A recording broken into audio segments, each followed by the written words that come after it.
There were things going on in my immediate family. All of us had some things going on in our life leading up to Charlie's death. I was having some marriage struggles. I think the time in Wisconsin and kind of not having that career I thought I'd hoped to have, then having to go back to work after I had Eli when many of my friends did not. We were just struggling. We were struggling financially. We had taken on this huge fixer-upper house that was just sucking us dry. Things felt uncertain. We weren't happy.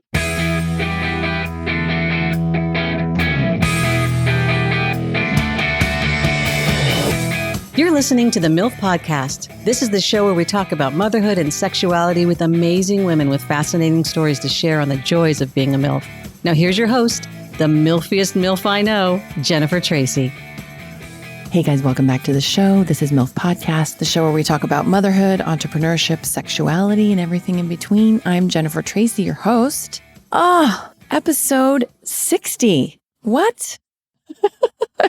In some ways, I feel like I just started doing this, but that's kind of a big number. Just taking a moment to recognize that. Very cool. I'm so honored that 60 women have made the time in their very busy schedules to sit down and talk with me for an hour. Like, that's such an honor. I'm so honored. Thank you all. Today's guest is Haley Evans. Haley came to me, she emailed me, and she said, I really like your show and I want to be on it.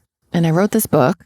I looked at everything that she sent me and I looked at the book and I was like, this woman's badass. She wrote a book called The Big Hang Up. And she did all this research about basically how addicted we all are to our devices, our phones, and how it's impacting our lives, our family lives, our home lives, our emotional well-being. It's staggering, but not shocking, because I know, I'll speak for myself.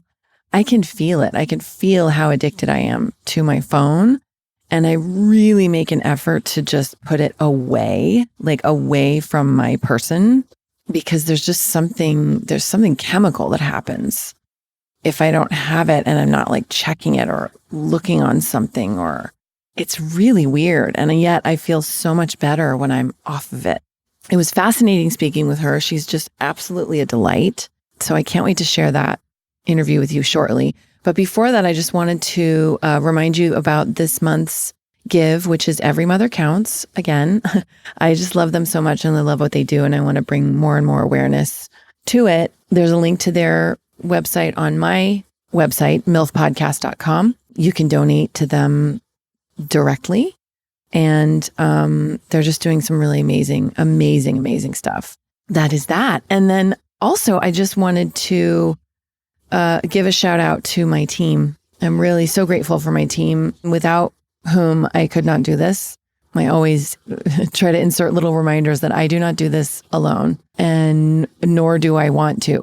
It's a lot more fun collaborating. I'm sitting outside. I don't know if you guys can hear the birds chirping, but it's actually a really nice morning here in LA. So I'm sitting outside, but if you're hearing crazy sounds, that's what it is. Thank you to my amazing MILF team. I'm really grateful for you. And today's episode is brought to you by Serpent Lane. SerpentLane.com is a beautiful curated online lingerie store where you can buy fun, provocative, affordable, size-inclusive lingerie. And MILF listeners get an exclusive 15% off their order with the code MILF15. I happen to know the owner very closely. She's one of my best friends, and I own so much stuff from that place because it is fun and it's affordable, and it's not the kind of thing where you're shopping online for lingerie and you think, oh, I don't look like her.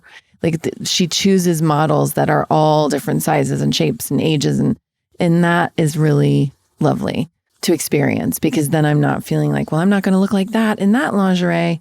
But many of the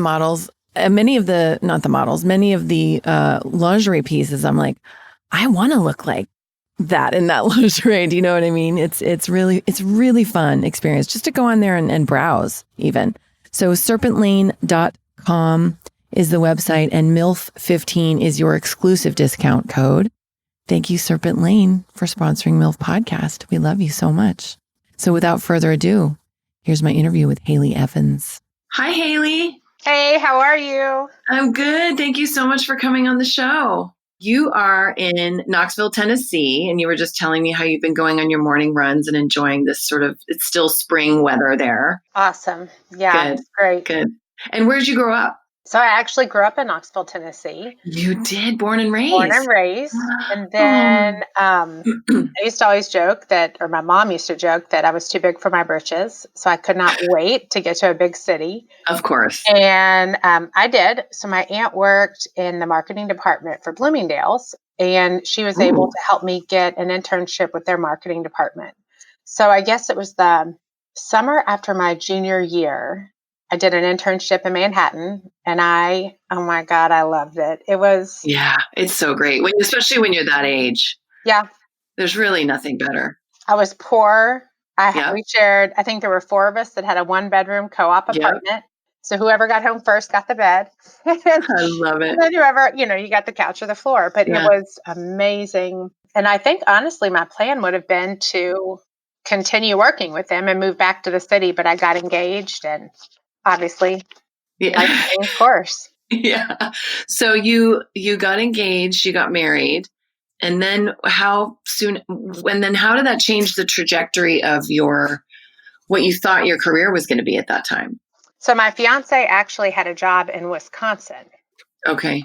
So took the trajectory of my life in a different plan because again, I was going to Manhattan. I was gonna, I don't know, be busy and have a cell phone that rang a lot. It was kind of like the way I envisioned, Yeah. like Yeah. clicking around in heels somewhere. Yeah. So Sex in the City. precisely, Yeah. yeah, Yeah. I wanted to be friends with them too. Of course. Who But doesn't?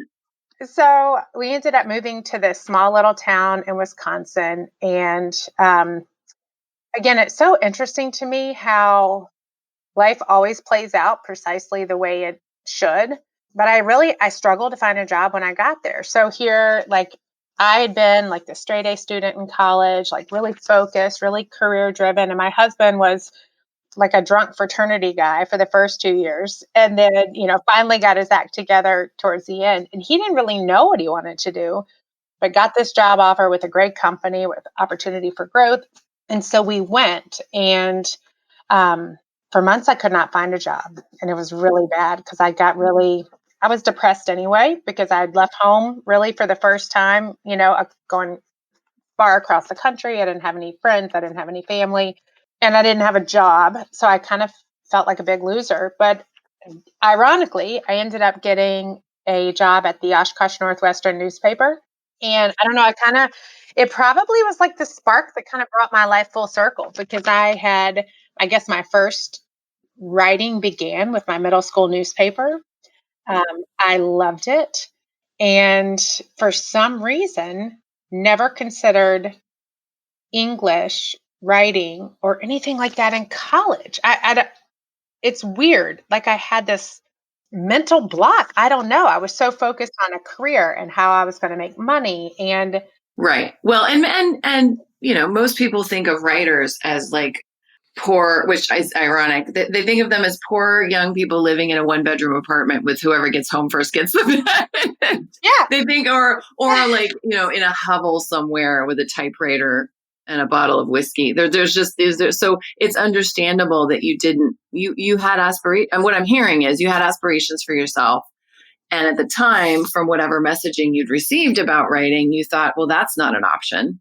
Or maybe you didn't even think consciously that's not an option, but it didn't become an option for it you. didn't become an option. Yeah. But again, so I end up working at this newspaper as like this. I was selling advertising essentially.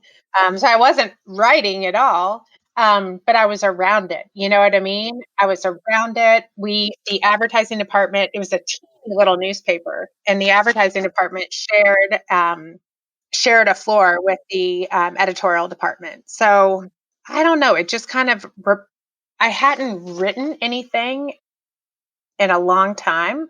And what was your degree in college? I'm sorry to interrupt you. What was your degree in college? Marketing, which is, Okay, got it. slang for I have no idea what I want to do with my life. So, But I bet it comes in useful. do you know? So, actually, I will tell you, and you'll probably agree. I think all writers will tell you that they are practiced in the study of humans. I mean, that's how we come up with our characters. That's how we develop our stories. And I've been studying humans my whole life. I go back, I was an overweight child, teased relentlessly, by evil middle schoolers. And so I studied them, obviously, to see what I could do to avoid the pain, the harassment. Right. And so anyway, I do think marketing, sales, the whole point of it is to persuade people to act differently, to change behavior. And so I'm actually still in sales and right at the same time, but I do find it fascinating because really nobody's selling a product. You know what I mean? I mean, I guess technically I'm selling a product. That's how I get paid, but really it's about making and cultivating relationships with people and understanding kind of what makes them tick. So while I once felt like I was a failure to myself because I'm like, really sales? But I love it because I still get to study humans. And really, that's what I love. Yes. Well, so let's back up for a second. I want to go back to the newspaper in the Oshkosh newspaper in Wisconsin. So you're how old when you're there and you're living with your fiance? I was 22, 23. Baby. You're a baby. A baby. I mean, but when we're that age, we think we think we're adults, and we are legally, totally but so okay. So then what happened from there? So we had 7 really awesome years there. I will say it was probably the best thing for our marriage because we didn't have any friends, we didn't have any family, and so we kind of made our own way. We ended up becoming friends with a really awesome group of people. They were all getting married about the same time, or had just gotten married. Many of us had our first babies together. But ultimately, what brought us back home is my brother. My 19-year-old brother died horribly, tragically. Actually, yesterday was the 12th anniversary of his death. And I mean, it feels like yesterday. Well, it was awful. So I'm the oldest of the 4 of us. It was myself, and then I have 3 younger brothers, and Charlie was the baby. So there was a big age difference between the 2 of us. I guess 10, I always forget the months, but like 10 years essentially. And so at the time, the brother below me had just moved to graduated college, was starting his life. My other brother, same thing, had moved to Charlotte, was starting his new life. And I think I'd wanted to go home for a long time because I had a son. I should mention that when I was in Wisconsin. So when my brother died, Eli was about 18 months old. And so since he was born, I really did kind of feel like I was cheating him on this, I don't know, growing up where I grew up and having my parents around and my husband's parents around. So when my brother died, I told my husband, like, we have to go home. I worried that my parents might not want to survive it. And I don't want to take anything from them because my parents are incredibly strong people, very faithful. But I don't know. I just felt the pressure to go home and oversee that, to make sure that they got to the other side. You know what I mean? So I came home from the funeral and I never went back. Well, I mean, I may have gone back for just a minute, but my husband, got the house on the market and we moved back home. And that was when, so obviously horrible time to watch your parents lose a child. Horrible. It's horrible. Right. And having a baby of your own, I mean, a toddler at the time, that's a lot. Well, and then I found out, so we moved back home. Charlie died June 9th, and I moved back home maybe July. And I guess in August, I found out I was pregnant with twins. Oh my gosh. So yeah, that was, I'm telling you, my brother was like, I know what would be really funny. Like that would give them something to live for, because it's going to be like all hands on deck. So we ended up buying this fixer-upper house about 5 houses up the street from my parents, like temporary, 12 years later, we're still in the temporary house.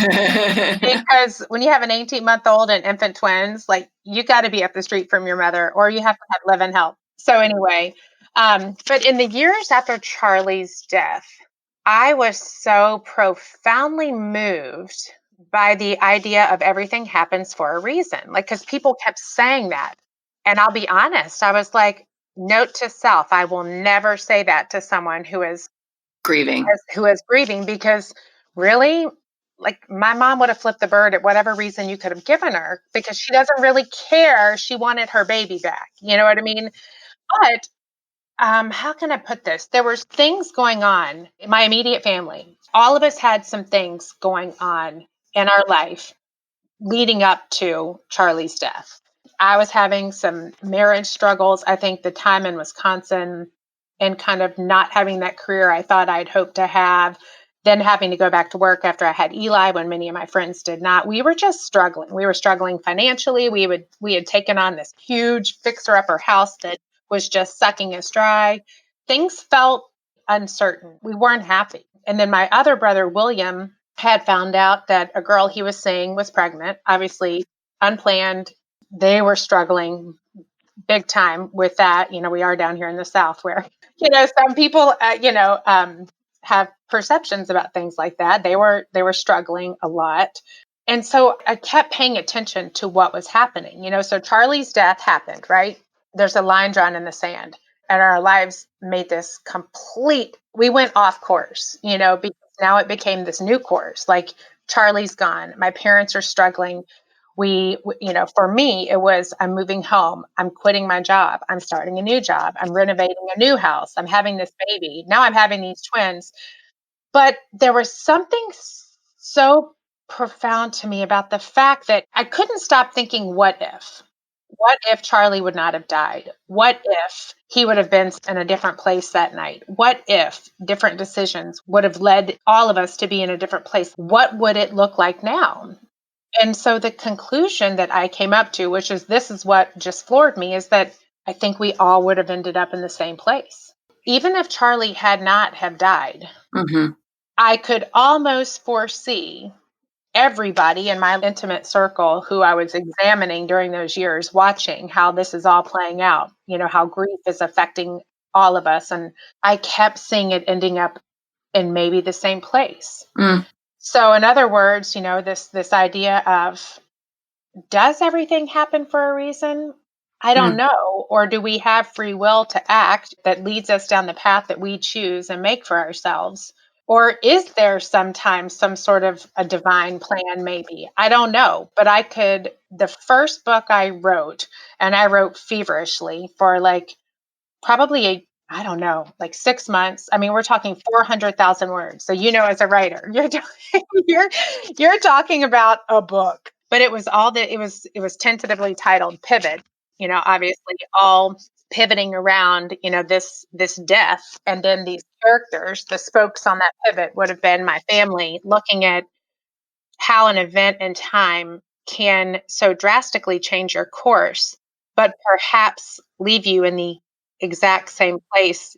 You're still ending in the same place. You just got there via a different route, which I don't know if that makes horrific events more palatable or less palatable, or they're still just horrific. But, and then there were other things too after Charlie's death that just shook me to my core, different stories I would hear. And so I just started writing and writing and writing and writing and obsessively writing this book. And I think a lot of it was probably therapy for me, working through some of the issues that I had, not only within our family, but present day. And it was so therapeutic. And at the end, though, I had this book that I still think it's been like 8 years since I first wrote it. I still believe that book, although it's morphed about 20 different times, it started out as a personal story, and I'm not kidding. So the sixth version, which is called One Stone's Throw, kind of totally unrelated, but not really. It's all about resilience and just this faith in humanity. I mean, those are kind of the themes that run through both. I dedicated this book, the one that we'll talk about later. I dedicated it to him because it was his death that inspired me to pick up writing again. And I'm so glad it did, because it is totally It's the outlet that I was so desperately craving for so long. Yeah. Well, and it's so interesting, like you said, how we do want that, but for some reason we think, what we really want is connection. And when we write, we're deeply connecting to ourselves. And then in turn, hopefully when other people read it, we're connecting with them. And what the big hang up is really about like, hey, let's connect. Like, let's actually connect to each other, Yeah. Wow. Well, thank you for sharing that beautiful story. And It's a just, I long story. mean, I'm sorry, but yeah. yeah. Oh no, I please hope don't apologize. It's beautiful, and it's so important to talk about. And what I love in having this podcast is it's so amazing when one woman shares her story, and each of us have such an individual, unique story and pathway. I get so many responses when that podcast comes out of women saying, "Oh, thank you for having that woman on the show. I went through something similar, and it's so painful, and it's so soothing." And again, that brings it us is. back to the connecting to each other. Yeah. You're back in the throes of writing again. You're like really passionate about it. You have a son and now twins. You're redoing this house. You live close to your parents. I mean, obviously there's a million things in between, like the kids Oh my growing gosh, up and yeah. dealing with that and trying to, be and stay married and like all of those things.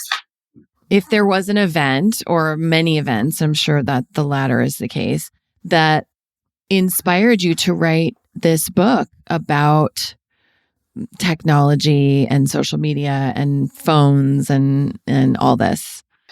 Do you know, I think a lot of it is just our lifestyle today, so we all do it all. Most people have two working families. The kids don't just play like rec t-ball. Now you have to do like travel ball, which is 5 nights a week and Saturday and Sunday tournaments. The little kids can't just do gymnastics and cheer. They have to be on a traveling gymnastics and cheer team that takes you all across the country. And, you can't just go to work and come home. You go to work and you pull in on two wheels and you're flying to get, dinner ready, the laundry that you put in the wash into the dryer, and crap, we got to be at the ball field in 30 minutes. Water bottles, let's go, emails, phone. So part of it is our lifestyle. Like, I think we have driven ourselves to the brink as mothers with all that we're trying to accomplish. And then of course everything, has to be done with perfection and cute. And anyway, I think we've established really unrealistic expectations, I think, for moms. At least that's the way I feel. But the problem was that I found myself constantly being inundated by this phone, like the pings on the phone. So I did pull in on two wheels. There are 5 emails that I needed to send that I are stuck in my head, that like need to get out so I can check that box. I am trying to get dinner made real quick, and I'm trying to also get kids out the door. And what's happening is ping, ping, the phone's pinging, that's one thing, if you could just ignore that. But the problem is that every one of those pings is like an action required or time sensitive rabbit hole that I have to jump into head first. So while I'm trying to real quick, like we've got 30 minutes, guys, like let's just knock out this reading homework real quick so we don't have to do it at the ball field. And I'm trying to like engage with a child, you don't want the homework to be rushed. Like I'm trying to engage and help them and try to expand on a concept maybe they don't get. And then the other child is like, this person's texting you, Heather's texting you, mom, Heather, this person, dad's calling, I felt like I was ping, ping, ping, playing ping pong with myself and the phone. And one night in particular, I just totally went off. I was going off on my husband, and he's like, "Why are you going off on me about the phone?" And I'm like, "I'm not going off on you. But I have to vent to someone. Like I got 78 texts today, 78 action request, all that really kind of needed almost immediate attention, because a text, like, right, either you respond right then, or the likelihood is that you may never respond because it gets buried under more text. And he was like, you know what, write a book about it. That's all people talk about anymore. And I kind of toiled around with the idea. And then when I started paying attention, literally the Today Show, Diane Sawyer, articles from the New York Times to the Washington Post, all about screen time, excessive screen time. And then I started doing my own research, and I was floored, first of all, that there was so much research out there that I had no idea about. But I think what I see it differently from most people. I don't think the phone is awful. I love the phone. I don't think that I could or would want to survive without the phone anymore, because it does open up so many great avenues, and it can be so convenient. I think what is so sad is that it's become an appendage. When you look, and it just for fun, like, start looking. That's what I tell people. I'm like, if you don't think that there's a problem, like, just for fun, put your phone down and go to the grocery store, or go to the coffee shop, or go to a restaurant, or just go sit on a bench in a park. 100% of people, Tracy, I swear, or at a red light, 100% of people, they don't just have the phone in their bag. 100% of people have the phone in their hand. It's in their hand. Their neck's bent, their eyes are down, and the phone is in their hand. I watch the people in my own family carry it from one room in the house to the other. I have people over for a barbecue. I watch them take it from the back porch to the front porch to the driveway where kids are playing ping pong it's like an appendage. I don't want the phone to go away. I don't want social media to go away. I think there's positives in everything, but the phone is not an appendage. And I think the fact that we have become so reliant on it and so obsessed with it that to the extent where we truly treat it like an appendage, we have to do better, because the research out there is startling. I mean, we have to do better. I mean, when you think about the time people spend on their phones, up to 4 and 5 hours a day, and then you multiply that out by the weeks in a year, well, it's frightening when you really think about, like, my mom and what she would give to have an hour of time back with my brother. When you think about it in terms of, I can remember one night in particular, I had sat down on the couch. We'd had a long day, of course, like, dishes were done, the counters had been wiped down, and I was sitting on my phone just like scrolling. And I heard Eli, somewhere in my periphery, holler for me. And I'm like, yeah, okay, honey, I'll be right there. And I'm still just scrolling because I'm entitled to that, I feel like. And then finally, my husband, he's like, your son has hollered for you 10 times. He wants you to come up and tuck him into bed. And I was like, literally, I like had this jolt of, what am I doing? I don't have the luxury that other people do, that I know that things can change in an instant. Like, why am I on this stupid phone instead of laying in the bed and holding on to my son? Like, he's begging for me to come up. He won't be begging forever. He's 13 now. He doesn't beg anymore.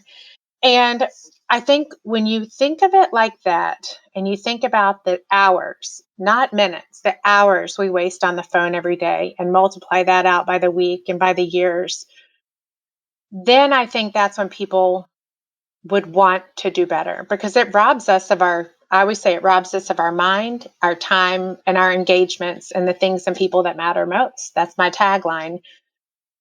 If you're on the phone for work, fine. If you're sending emails, fine. Even if you're on social media, or getting some recipes, fine. But there are times when we can and should put the phone down, and we don't.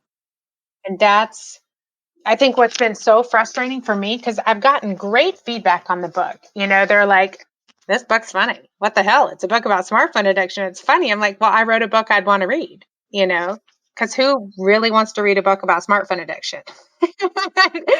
Not me. So I wrote a book about life, but it's also about smartphone addiction. But I think the thing that's been frustrating is that people are so addicted to and reliant on and obsessed with their phone that people push back on the movement because they don't want to admit that they're that person, that they are the person that's letting life go on beside them, in front of them.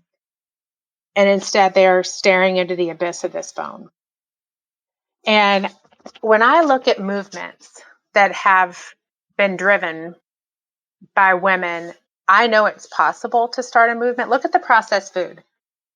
Like a couple of years, and I shouldn't say that, maybe 5 years ago, we were not talking about processed food. We were not talking about ingredients we could pronounce. We were all eating kashi bars and think we were doing a good job. You know what I mean? High fiber. And, people like Michael Pollan and my good friend Lisa Leak with 100 Days of Real Food, they have literally created a movement that have not just people like us that are demanding clean food with ingredients we can pronounce, whole foods that we can feed to our children and feel good about, but you have huge manufacturers of food that are now making clean food with ingredients we can pronounce, with 5, 6 ingredients. And not, I mean, you look at a kashi bar, there's this many ingredients. Some of them you can pronounce, so I know it's possible. But I think, and people push back on the processed food movement too. They're like, this is our life. We have to be able to pick up food on the way to a ball field. Like, we don't have the luxury of, it's not 1950. We can't like come home and cook dinner while we're waiting on the husband to get home from work. Like, we're working. But slowly but surely, when people started to see just how bad processed food was for us and what it was doing to our bodies and our kids' bodies, what happened? We all stood up and said, wait, we want to do better. And people listened.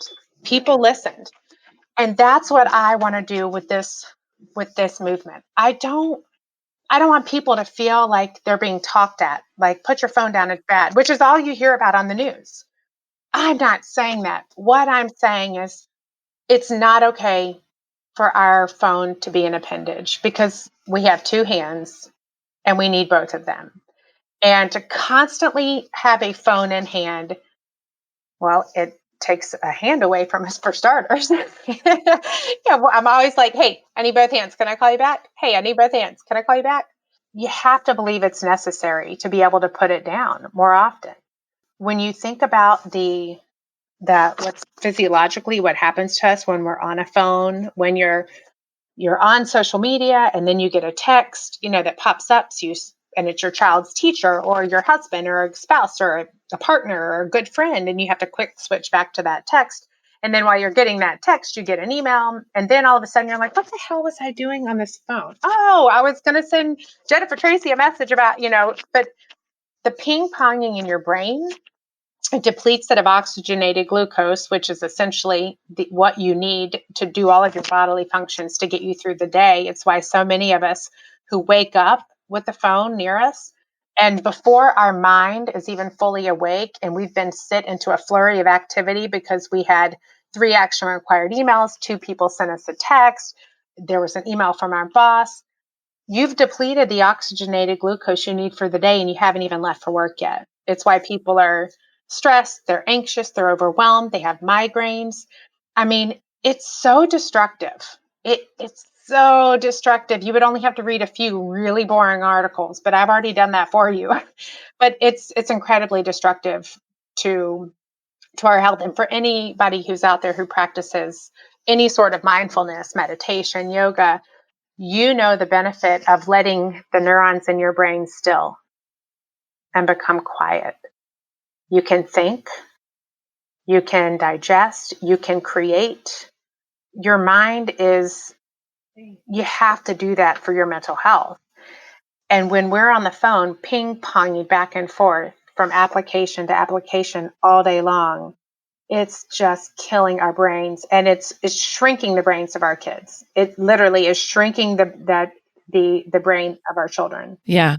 Well, so let's talk about that. And first of all, thank you. And this is just so I have to tell you that I've been so excited. We've had this scheduled for a while. We had to reschedule because I had a thing come up with my kiddo.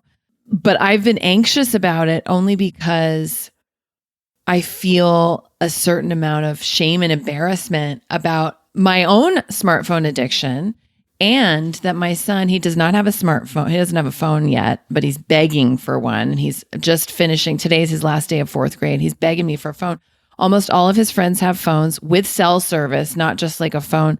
Yeah. And he hasn't, email account that I've allowed him to have, or that I set up for him on his iPad so he can FaceTime his friends or. Oh my gosh, we did the same thing with all of our kids. Yeah, That's what we that did. feels okay. But Yeah. and I have a little bit of ADD that I've always had. So, but I jump around too. I ping pong. While we were on this interview, I just happened to have my phone sitting here and it was face up. And I've gotten a phone call, which I denied, and then a text from one of my mentors.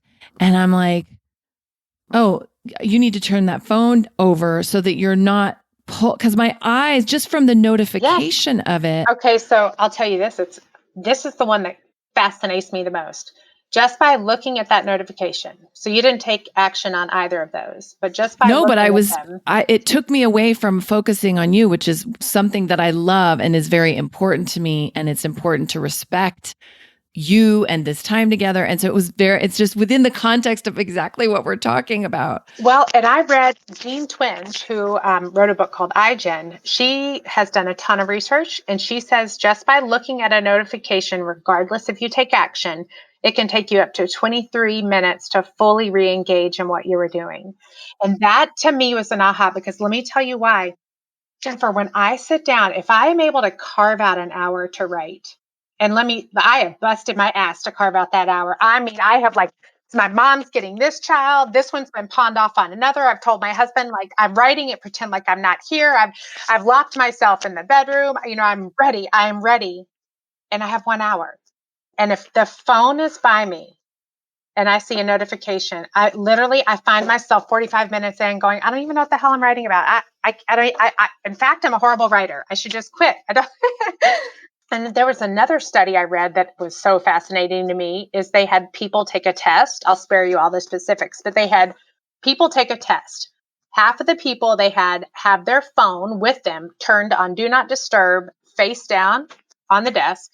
The other half of the participants had to keep it in another room.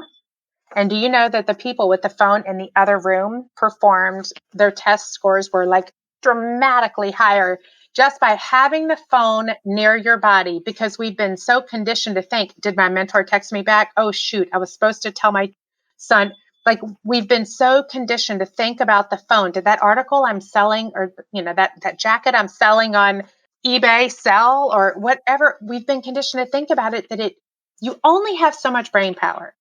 You can't do or think about two things at once. It's physically impossible. We think we can. We love to talk about multitasking. Multitasking is bullshit. That's all there is to it.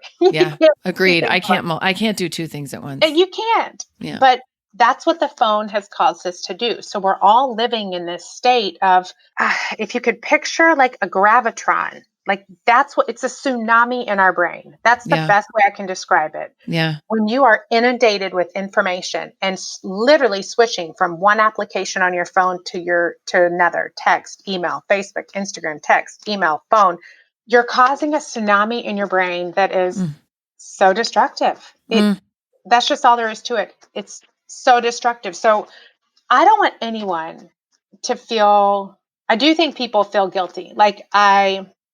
I think some of the reason why this has been, it was an uphill battle at first with the book, which I'll say now that people are reading it, the good word's getting out. They're like, wait, this book is funny and it'll make you think. But people feel like you do. This is a very personal thing to people, this phone, and they don't want it taken away from them. And they have gotten so used to having the world at their fingertips that they're petrified of having it taken away. Yeah. I think it's a safety blanket for some people. Well, I want to know where my kids are, and all of those things are valid. And my book, my mission doesn't take any of that away. Here, root cause. That's what I kept focusing on when I was writing the book. What is the root cause?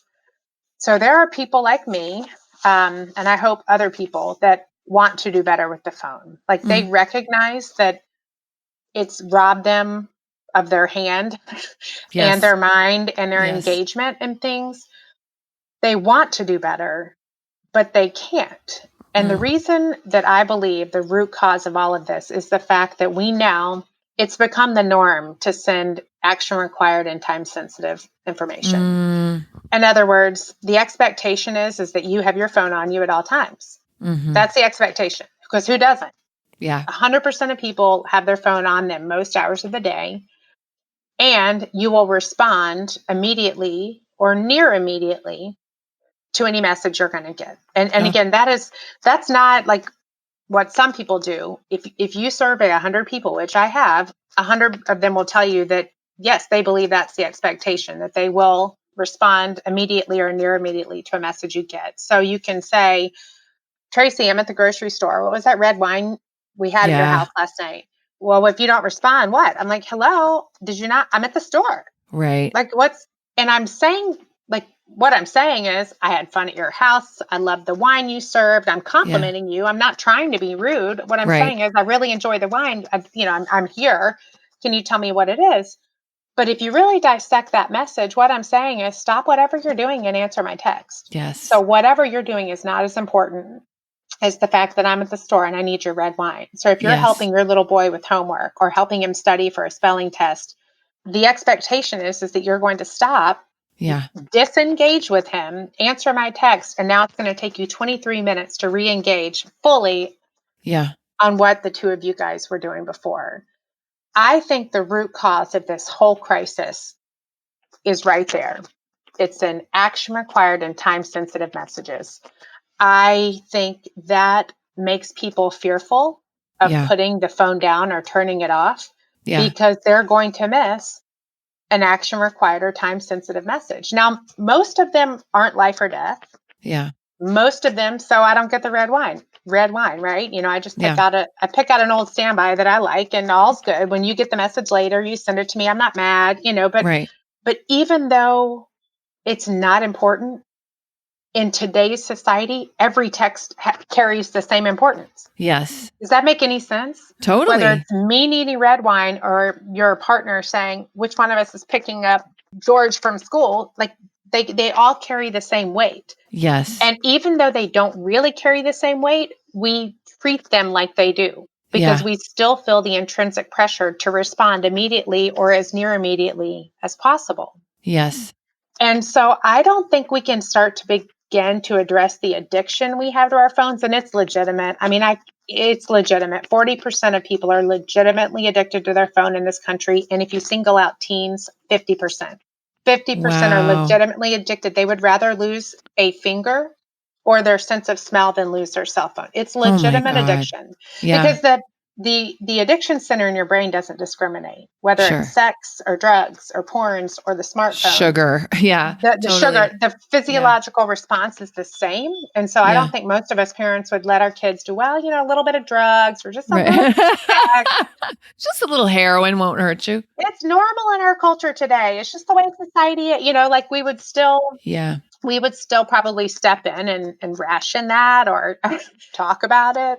And so I really do believe that we will only begin to address smartphone addiction and address when it's necessary to have your phone and when maybe it's not in hand, but just on your person or in your bag. Yeah. But we're not going to be able to address that until we figure out when it's appropriate to send an action required text and when it's not. So I could give a million examples. And when you want to jump in, just jump in. But my husband and I will be like standing in the kitchen and he's, taking one child one way. I'm taking one child one way. And I'm like, okay, so like I didn't do anything for dinner. Like I think we could whip up a salad. There might be some like leftover, we're talking, we're running out the door. And then literally I'm pulling out of the neighborhood and my phone starts pinging.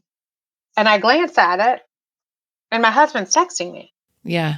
Okay, that's a problem because people die every day from texting Yeah. and driving. People Yeah. also go to jail when they're the one texting and they kill someone else. Yes. So it's not a joke. It's not funny. Like you think it won't happen to you until you're the one that kills a child and goes to jail. You know Right. what? But the point is that we're so accustomed that we just text. Like Yeah.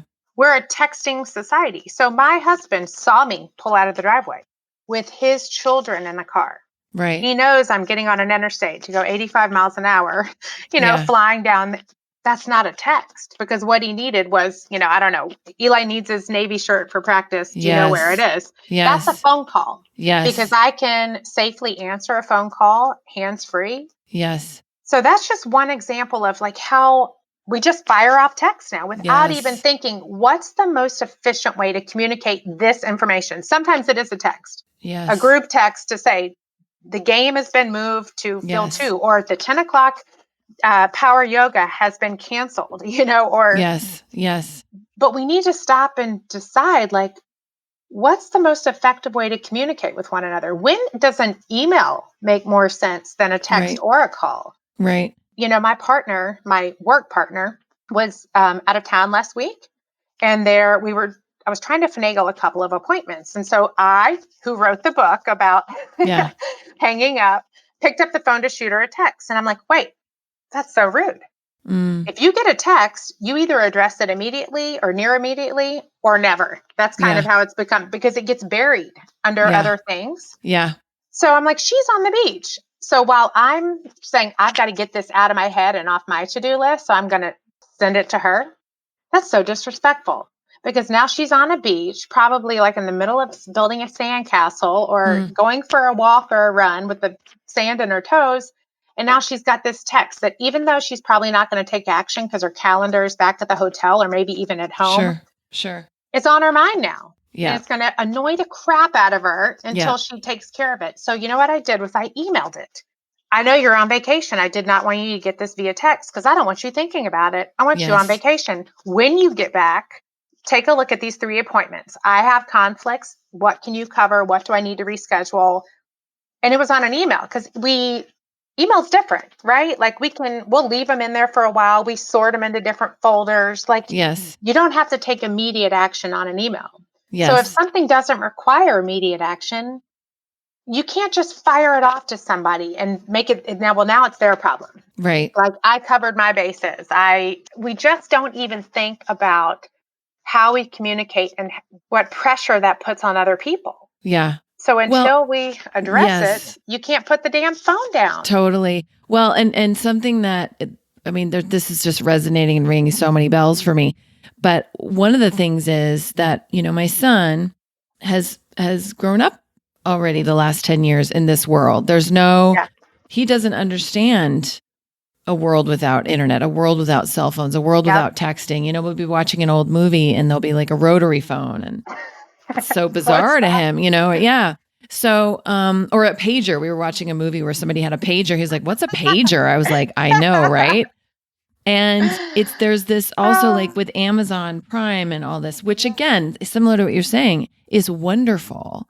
And yet it's built up this expectation, which now is a demand, right? We demand immediate action and response. Yes. Is of instant gratification. And I want it now. Like, I'll order something for him, like, new underwear. He needs new underwear, let's say, for example. And he'll say, "Well, when is it coming?" I'm like, "Well, it's Prime. It says it'll come in 2 days." He's like, "Oh." And I'm like, wow, dude. But that's not his fault. No. That's just what he's grown up with. It and is. So my next question to you is, so you have a teenage boy and I'm assuming Yes. twins. Yes, correct. How are you dealing with this in your own household? Because I would imagine, just because I'm getting it here and he'll be 10 next month, not even 10 years old yet. How do you deal with, first of all, do they have phones? Or devices of some sort? How do you manage that? And what's the conversation look like? So the 13-year-old has a phone, and the rule in our house was, you will get a phone when you're not with me more than you're with me, and you're not with an adult where I could get in touch with them to get in touch with you. And so sure enough, middle school comes, he makes the basketball team, and the coach, which I love this, the coach is like, I communicate with the boys. They need to be old enough to be managing their own schedules now. And I like that. And so I was like, okay, I totally applaud that. Some parents were annoyed. I'm like, oh, I like it. Like, I'm tired of being cruise ship director. I'm exhausted. Yeah. So, but it would be like, hey, practice is at 3:45. And then Eli would get a text, or I would get a text saying, oh, the girls are going to stay and practice late. We're going to scrimmage the girls. We're going to let the boys stay till 6. So long story short, I'm like, okay, see, now you need a phone. Because he wanted an age. Tell me what age. And I said, no. Yeah. I'm not telling you when. I'll know when it's time. So I gave him a phone. He doesn't have any social media that I know of. Right. I'm not so naive as to know that he's 13, but he doesn't have any social media. That was a hard that was a hard conversation. So he's kind of dropped it as of late. Yeah. I think he just got sick of, begging for it and me saying no. But he would say, why don't you trust me? Or why Mm. don't, and I said, Eli, here's the deal. Like, of course I can't trust you. You're 13. Ha ha ha. I'm Mm. just teasing him. But I'm like, Yeah. Eli, it's really not about that for me. So I know you're going to mess up on social media. But you have to mess up if we're going to be able to walk through it, Yeah. but I said, really, it's not about the trust factor for me. I said, Mm. because if I can't trust you, like social media is the least of my worries of the Yeah. things that's keeping me up at night. I said, the reason I don't want you to have social media is because you already spend so much time on the phone texting and playing Fortnite Yeah. and watching, I don't know, the world's greatest basketball dunks or whatever he Sure. watches, like Sure. funny videos. Yes. I'm like, I don't want to give you one more reason to be addicted to the phone because the world is not happening in the phone. The world Yes. is happening around you. Yes. So for me, Eli, all the reasons you think I don't want you to have it, I'm like, I probably should be worried about those things Yeah. because I can only imagine what's out there for you. Yeah. I'm like, but that's it for me. You already Yeah. spend enough time on the phone doing what you do on the phone without it. I feel like I would be giving you permission to take a step out of your life and live inside that phone. And I can't allow that to happen. Mm. And so I think that kind of changed the conversation Yeah. because for the longest time, that's all why don't you trust me? And I'm like, my goodness, child, Yeah. that's not our issue.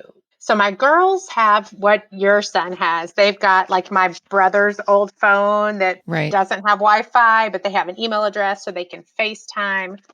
And they do that musically or TikTok. I don't know if Oh, I've boys heard do of that. this. Yeah. So The where they make TikTok. the I don't. videos. Yes.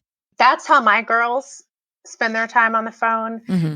And I'll be honest, I'm torn because it's so amazingly creative Yeah. that I almost don't mind it. So Yeah. they have like video editing software. They will spend 2 hours setting up the set for their Yeah. movie. I mean, like painting backdrops Wow. and then they take these videos and they edit them. And I'm like, okay, I'm not opposed to that. Like Yeah. I'm not opposed to that, Yeah. but it's the YouTube videos. Like I have app limits on their devices because they were watching grown women that are making millions of dollars on YouTube, like making slime. I mean, like, or just like painting their nails for the most I random. know. I Yeah. mean, literally, it was It's worthless. You spend some time. worthless. Yeah. Thank you. It's That's like bad. Yeah. worthless. And so I was like, absolutely not. So they Yeah. are now limited to 20 minutes a day on YouTube. And if I'm really trying to oversee it, I've just asked them nicely. I'm like, I don't want to be like the no lady around here. I'm like, just do me a favor. Like, don't waste your life away. If you want to Yeah. get on YouTube and Google how to make plantain chips, which is what my daughter did this morning, she's like, I bought plantains. I'm going to make homemade plantain chips. I'm like, Oh, I that's love it. cool. Knock Yeah. yourself out. So I'm like, if you want to like YouTube a video for plantain chips, Yeah. knock yourself out. But when you find yourself watching a grown woman like paint, I don't know, like her driveway, turn Wow. it off Yeah. Yeah. because the passive scrolling online. So it's interesting that the research that, again, I don't want to be a scare tactic, but the chemical imbalance that we all experience in our brain when we spend excessive amount of time, the passive scrolling, like Mm. the social media scrolling, the YouTube Mm. watching, the chemical imbalance that occurs induces anxiety, stress, and depression. And when Oh. you look at the research that's out there with Dr. Twenge and Dr. Hook So, if I'm saying that right, they've done enough research to say it's really difficult to prove causality between the relationship and the crazy increase in teen suicide Oh. and phone use. But they said they're 100% confident that the two correlate. So Wow. and who knows, does the chicken or the egg come first? Yeah. Does spending time like this on your phone create a chemical imbalance to the point that does predispose these kids for depression and anxiety that ultimately lead to suicide? Or is it a depressed, suicidal teen who is seeking isolation because they are depressed and suicidal that ends up on their phone. We don't really know if the chicken or egg comes first. But what I will say is we know the chemical imbalance that occurs in all of us when you're on your phone. If you've ever gotten sucked down a rabbit hole on like Instagram or something, and all of a sudden you look up and you're like, good God, it's been an hour. Like, don't you almost feel like, when you first wake up from a nap and you're just kind of like foggy, like, where am I? What time of day is it? Yes. That it induces the same kind of like fuzziness. Yeah. Bottom line, it's not good. There is nothing social about social media. I think it's fun to connect, and I love to meet people like you. I'm very selective about the people I follow. I don't follow quadrillions of people. I follow people that make me laugh, inspire me, or make me think about somebody or something in the world differently. Because to me, that's valuable. Yes.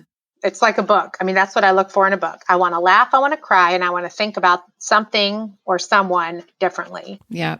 And that's what I follow. So my time is, I don't allow myself to sit down for hours at a time on Instagram. I make sure that it's time I have, that there's not something better I could be doing, even if that means sitting in stillness or reading a magazine. But I seek out people that definitely add value to my life. And I do it in a very small amount of time. And that's what I'm trying to instill in my kids, is that the phone isn't bad. It's not their lifeline to the world. And to your point about the fact that they don't know any better, prime example, my 13-year-old, oh my God, he wanted to have kids over the last day of school. And I was like, I think that's a great idea. We'll do burgers, hot dogs, cornhole, ping pong, swim. It'll be fun. And so I typed up a text that said, because some of the kids I didn't know from his pod this year, but I'm like, sure, invite them all. So I said, this is, I'm Haley. I'm Eli's mom. He wants to have kids over. We'll be there the whole time. This is my address. This is my phone number if you have any questions. But super excited about celebrating the last day of school. Hope your boys can come. I asked him like a week out, hey, how many people are coming? So I know how much food to get. He's like, well, I don't know. I haven't sent that out. I go, why? He's like, I don't know, Mom, I will. 2 days before school. I'm like, Eli, have you sent it out yet? No, I forgot. I will. Oh, okay. The morning. No. The night before school is out. So it's a half day. So I was going to work the half day. And I mean, like, I was going to be a crazy woman. I was like going to go to yoga, come home, shower, blow dry my hair, go to the office. I had several appointments and then fly home on 2 wheels to be able to get home and get the kids off the bus and have this like great big party. Yeah. So the night before I said, Eli, how many people are coming? He's like, I didn't send the text. And I go, why? And he goes, I don't understand, Mom. It's tomorrow. I'm going to send it. And I said, this is what you don't get, Eli. Yeah. I'm like, so you're going to have 22 parents who are, some of them know me. They don't care. They're going to be like, yep, you can go have fun. It's at Eli's house. There are half the parents that don't know who I am. They don't know anything about me. They're probably going to want to, call me and just say, hey, are you sure that you don't mind Ben coming over? What can I send? You're going to have a ton of, like I said, Eli. So they're all going to get this text tonight or now in the morning. And while I'm working, I had 2 face-to-face appointments, one with my boss, one with the client. I'm like, I can't be responding to 18 action. They're action required now because their kids are either going to get on the bus with Eli and come home or they're not. Yeah. You know what I'm saying? So I said, you've put me in a horrible position because now I'm going to be in a flurry to respond to these 18 action required time sensitive messages when I'm trying to have a mid-year review with my boss and I need to be involved and engaged. And instead I'm thinking shit. Yeah. I know these moms are texting. So I just said, Eli, if you would have sent this out last week, I would have had a whole week, like not that I would have put these moms off for a day or two. Yeah. But it would have had to been that moment that I responded back to them. Yes. I could have said, oh, thanks for reaching out. Or better yet, I could have picked up the phone. Hey, I just wanted to introduce myself. We're so thrilled to have the kids over. Like, we don't need a thing, blah, blah, blah. I find myself talking to my kids a lot about how, again, this norm that our society has of firing off action required time sensitive messages with 100% of people saying that the expectation is that the person on the receiving end responds immediately or almost immediately, and how that fuels this fire of that we can never put the phone down. Yeah. And I try to talk to them about how, you have to plan ahead. Eli did the other night too. He's like, hey, I want to go to Well, this so thing. wait a minute. What happened with the party? Did people come? Because I mean, the thing that I was Yes. thinking of is people have plans. They're going to make plans. If they don't know that we're having this party, you know, they're Right. going to, yeah. Well, the kids don't plan anymore. Everything is like impromptu. They like don't even know what Wow. that means. It's Oh, that so drives me annoying. crazy. Yeah, Yeah, it I can't I handle that. can't. So Eli, my 13-year-old and I, that's how I said, if you think the next 5 years of your life are going to be this fly by the seat of your pants, you've lost your mind. Yeah. If you cannot tell me the who, what, where, when, where, and why, don't Yeah. even call me, because they'll Yeah. call me. Can I go to this thing? Whatever. I'm like, well, who's going to be there? I don't know. Well, what time does it start? I don't know. Well, what time's it over? I mean, I don't know. I'm like, never again. Because you know what he says is, well, I'll just text you. I'll just text you when it's time to Yes. come get me. And I'm like, that requires me to have the phone on my body at all Totally. times. What if I wanted to go walking with a neighbor and I don't want to take my stupid phone? Yeah. If I know I'm picking you up at 8, I will leave for the walk and come back in time to pick you up. I don't want you to text me. Oh, it's You're not crazy. texting me. So all that to be said, again, like we could talk about the addiction. We could talk about social media, the passive scrolling, the rise in suicide and depression. I don't think any of us can address the addiction and the time we waste on the phone until we address the way we communicate. And if we continue to send action required, time sensitive messages in lieu of a phone call when it's more appropriate, or an email when it's more respectful, again, a text isn't respectful because they have no choice but to address it. Yeah. An email is more respectful, or maybe a phone call. My rule is if it's going to take more than 2 texts to remediate, I'm calling you. Yes. Like my neighbor, she gets so mad. She texted me the other day, I have leftover sandwiches. I'm like, oh, great. Well, do you want me to send somebody over? And then she texted, and finally I picked up the phone and called her. And I'm like, and we handled in 30 seconds Yes. what, you can sometimes have 6 or 7 texts to remediate where are we meeting for dinner? Yes. Or what are we doing on Saturday that can span, 2 hours time. If you go to a yoga class, stop for coffee, drop a child off, get on the interstate. And you could have handled that in one phone 2-minute call. phone call. Yeah. One. But instead, we send 6 or 7 inefficient texts that are pinging us to death. Yeah. And stealing every time that phone pings. Remember, you lost 23 minutes. Yeah. I have one more question. We're going to have to wrap up soon, which I hate because I could literally talk to you about this for hours. Oh my It's so God, fascinating. I know, I'm sorry. No, do not apologize. This is so valuable and it's fascinating to me and I'm living it. We all are. Everybody's going to relate to this so much. Do you think, and is there any, scientific evidence or whatever about, there's this avoidant, quality, right? To sending a text, like, it's like, oh, I don't want to call. And you'll see, because I'm about to have the lightning round of questions. One of my questions at the end is, do you prefer texting or talking? And almost everyone who I've had on the show says, oh, well, I prefer talking, but I'm just so tired. I text more than I talk, or, texting because I don't want to be bothered to talk. There's some sort of avoidant, and with all these dating apps and things, which I can't. I tried it after my divorce for a minute, and I was like, I can't do this. I'm texting with these people, trying to get to know them. You can't get to know someone over text that you've never met. You just cannot.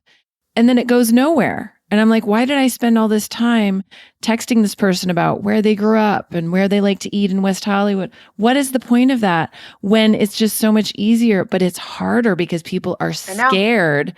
There's a vulnerability. They can hide behind the texting. Like, what do you think about that?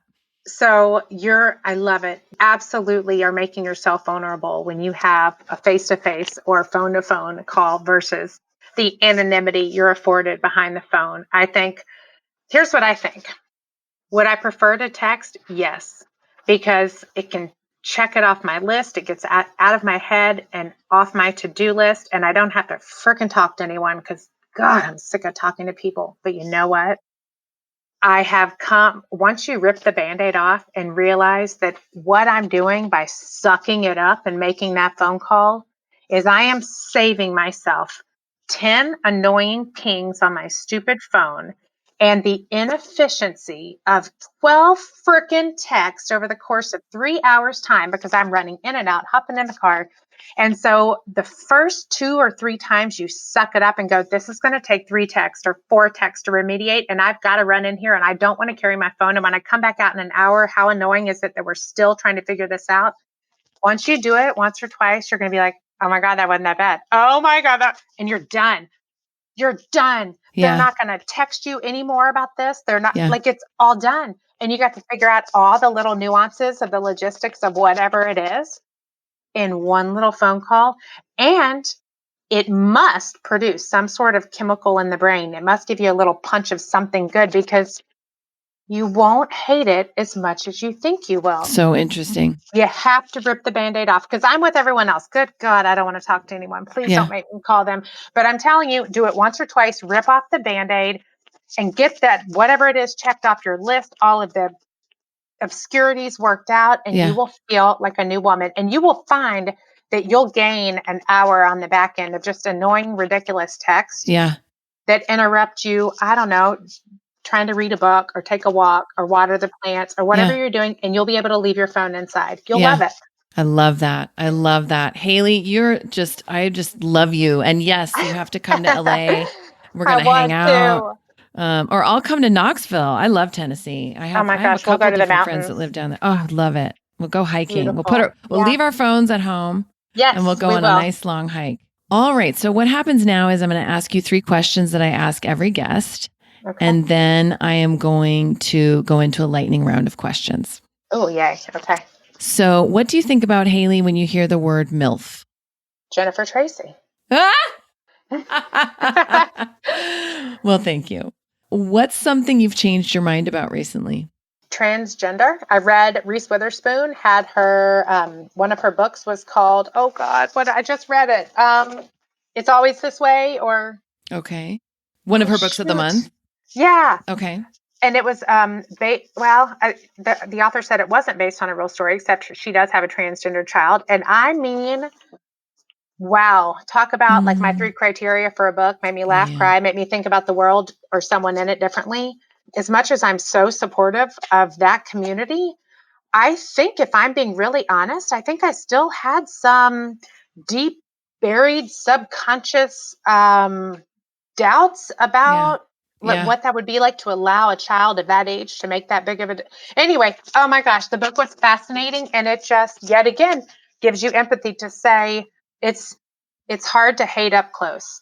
Yeah. And by that, I mean, you can say, you can look at the world or a person or a situation in one way, but when you get real up close to them, it's hard to hate up close because these are people. And it was just fascinating, and it broke my heart and gave me such empathy to a mother or father put into that position for the child who obviously they want to make the best decision for. And wow, what a humbling, it was just a humbling book to read, but it was great.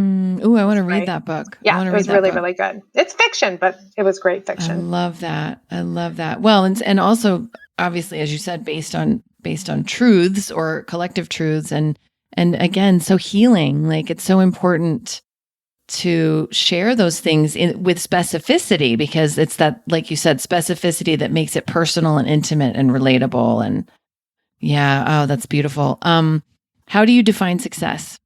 Inner peace and contentment. Boy, how do you get that? I think you have to put the phone down. You have to put the damn phone down. Yeah. I know. I read a quote one time that said, the deeper a sorrow carves into your body, the more room you have for joy, essentially. And so I think for me, it was experiencing the tragic loss of my brother, and just that really hollowed me out. And it hollowed me out, which made me look at and deal with some of the sadness and regrets and past events that had happened to me. And it hollowed me out to a point where pushed those up, which was uncomfortable at first because I spent a lot of years trying to deal and walk through some of that. But then they were gone. And so I was just filled up with a sense of peace and contentment. And I feel like that alleviates the crave I had for any financial or status or any of those things that I was craving before. I ultimately realized that is what I was craving, because this feeling, and it's transient. Some days I'm more peaceful and more content than others. I'm human, but that is what we should all be striving for. And nothing will ever feel like that. No amount of money, no status, nothing will feel like peace and contentment. I love it. What a great answer. Okay, lightning round of questions. Okay. Ocean or desert? Ocean. Favorite junk food? Raw cookie dough. Oh. Movies or Broadway show? Oh, a movie, because I can be at home in my jammies. Daytime sex or nighttime sex? Oh, daytime. Texting? I like to go to bed early. Oh, yeah, me too, girl. Texting or talking? Talking. Cat person or dog person? Dog. Have you ever worn a unitard? Oh, for sure. I think I have. Yeah. Shower or bathtub? Oh, bath. On a scale of 1 to 10, how good are you at ping pong? Oh, I suck. Like 2. I suck. What is your biggest pet peeve? People who think they're better than others. I hate that. If you could push a button and have perfect skin for the rest of your life, but it would also give you incurable halitosis for the rest of your life, would you push it? No. No. God, there's nothing worse than bad breath. Superpower choice: invisibility, ability to fly, or super strength? I want to fly. Would you rather have 6 fingers on both hands or a belly button that looks like foreskin? I'm going to go with the belly button. Figure that out. What was the name of your first pet? Gobble, gobble. What? Are you serious? I got him on Thanksgiving, and so I named him Gobble, gobble. What kind of animal was it? A dog. Oh, Gobble, gobble like the turkey. And what was the name of the street you grew up on? Scenic Ridge Cove. So your porn name is Gobble Gobble Scenic Ridge. I mean, that's naughty. That's nasty. No. That's filthy. That porn star will do things that you never even thought of. Oh my God. Haley, I just adore you. Thank you so much for this. This is amazing. Thank you for having me on. I hope that the troop of women that listen to this will help me start a movement. I've seen the movements begin before, from the processed food movement to #MeToo, but it takes women that believe there's a reason to do better. Yes, absolutely. To start it. Yeah. So I hope they'll read the book, because that's kind of the why we should do better. Yes. And where do we find you? Where can my listeners find you? So I would send them to my website. Okay. It's thebighangup.com. Okay. My book's available on my website, thebighangup.com, or on Amazon.